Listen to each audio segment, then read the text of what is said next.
je suis le docteur Sophie Blanqui, je suis infectiologue au centre hospitalier du Mans et je travaille au centre de vaccination international du Mans.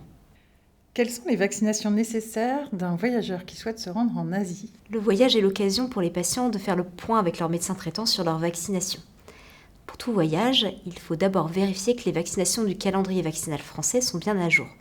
Ensuite, il faut voir s'il y a une obligation de présenter un certificat de vaccination international pour l'entrée dans le pays, soit dans le cadre du règlement sanitaire international, soit du fait d'une exigence du pays. Enfin, il faut évaluer le risque sanitaire en fonction de la destination, du type de voyage et des facteurs de risque du voyageur. Quelle vaccination du calendrier vaccinal français est-il important de mettre à jour avant un voyage en Asie? Alors ceci est particulièrement important pour la vaccination contre la rougeole et la vaccination contre la diphtérie, le tétanos et la poliomyélite. Plusieurs épidémies de rougeole ont été signalées dans la région OMS Asie en 2022 du fait d'une baisse de la couverture vaccinale suite à l'épidémie de Covid-19. Il y a eu également aussi des cas de diphtérie et de poliomyélite dérivés de souches vaccinales dans ces pays. À partir de quel âge peut-on vacciner contre la rougeole? Cette vaccination peut être administrée dès l'âge de 6 mois pour les enfants qui se rendent dans des zones où il y a des épidémies de rougeole, avec l'utilisation du vaccin trivalent rougeole, oreillon, rubéole dans le cadre d'une prescription compassionnelle pour les nourrissons de 6 à 8 mois. Pour les personnes qui sont nées après 1980, elles doivent toutes avoir reçu 2 doses de vaccin rougeole avant de partir en voyage. Et pour les personnes qui sont nées avant 1980, qui n'ont pas d'antécédents de rougeole, il faut leur administrer une dose de vaccin avant le voyage. Est-ce qu'il y a des recommandations particulières pour la vaccination contre la polio? Tous les voyageurs qui se rendent en Asie doivent avoir leur vaccination à jour selon le calendrier vaccinal français. Pour les personnes qui vont séjourner plus de 4 semaines dans des pays où circulent des poliovirus dérivés de souches vaccinales, il faut leur proposer un renforcement de la protection par l'administration d'un rappel 4 semaines à 12 mois avant le départ. Quels autres vaccins du calendrier vaccinal français peuvent être recommandés? Pour les voyageurs qui vont séjourner plus d'un mois dans ces pays ou qui vont faire des voyages itératifs ou qui vont s'expatrier dans ces pays-là, 2 autres vaccinations peuvent être recommandées. La vaccination contre la tuberculose par le BCG, surtout pour les enfants de moins de 15 ans qui sont plus à risque de faire des formes graves de tuberculose.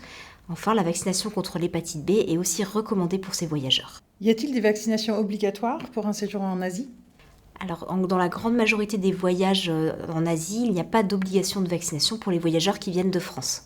Donc si on prend l'exemple d'un séjour de 2 semaines dans des zones touristiques de la Thaïlande, quelles vaccinations doivent être recommandées?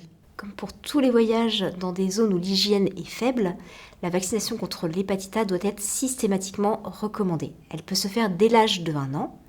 Enfin, pour les voyageurs qui se rendent dans des pays dans des conditions d'hygiène précaires, on peut aussi proposer la vaccination contre la typhoïde.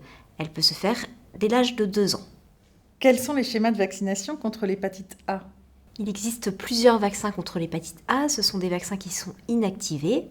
Pour les vaccins monovalents et le vaccin combiné avec la typhoïde, une dose de vaccin est nécessaire 15 jours avant le départ. Il faudra administrer un rappel de l'hépatite A 6 mois après la première dose pour pouvoir obtenir une immunité à long terme. Pour le vaccin combiné avec l'hépatite B, il faudra faire 2 doses de primo-vaccination à 1 mois d'intervalle 15 jours avant le départ. Une dose de rappel avec le vaccin combiné devra être effectuée 6 mois plus tard pour assurer une immunité à long terme à la fois pour l'hépatite A et pour l'hépatite B. Et pour la typhoïde? Alors, il existe aussi un vaccin monovalent contre la typhoïde. Il s'agit d'un vaccin inactivé. Une dose doit être réalisée 15 jours avant le départ.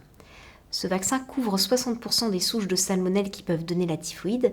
Il doit donc être associé aux mesures d'hygiène alimentaire classiques pour les séjours en Asie.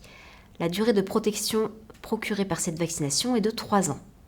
Faut-il vacciner contre l'hépatite A les personnes qui ont déjà eu la maladie? Non, il n'est pas nécessaire de les vacciner car l'infection par l'hépatite A procure une immunité durable. On peut demander une sérologie en cherchant les IgG ou les anticorps totaux anti-VHA chez les personnes qui ont passé leur enfance dans des zones où l'hépatite A circule, chez les personnes qui ont un antécédent d'ictère ou chez les personnes nées avant 1945. Si cette sérologie est positive, il n'est pas nécessaire de les vacciner pour le voyage. Quelles autres vaccinations peuvent être proposées? La vaccination contre l'encéphalite japonaise doit être proposée aux voyageurs qui se rendent dans des zones de rizière ou dans des zones d'élevage de porcs pendant la période épidémique ou pendant la saison des pluies, quelle que soit la durée du séjour. Cette vaccination doit également être proposée aux voyageurs qui vont être expatriés dans ces régions, faire des voyages prolongés ou des voyages itératifs. La vaccination pré-exposition contre la rage peut également être proposée aux voyageurs qui vont faire des séjours prolongés dans ces zones-là ou dans des zones isolées géographiquement. Comment s'appelle le vaccin contre l'encéphalite japonaise? Alors, ce vaccin s'appelle Ixiaro. Il peut être réalisé dès l'âge de 2 mois avec un schéma à 2 doses en primo-vaccination à faire 7 jours avant le départ. Pour les voyageurs âgés de 18 à 65 ans, il existe un schéma accéléré J0, J7. Ce vaccin est disponible en pharmacie d'officine. Il peut être donc réalisé en médecine de ville. Est-ce que ces vaccins sont remboursés?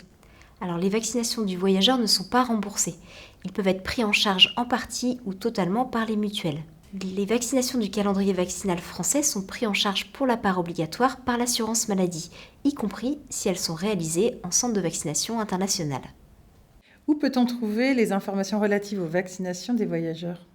Vous pouvez consulter les recommandations sanitaires aux voyageurs du Haut Conseil de la santé publique qui sont actualisées tous les ans. Si vous avez des situations particulières, n'hésitez pas à adresser vos patients dans un centre de vaccination international.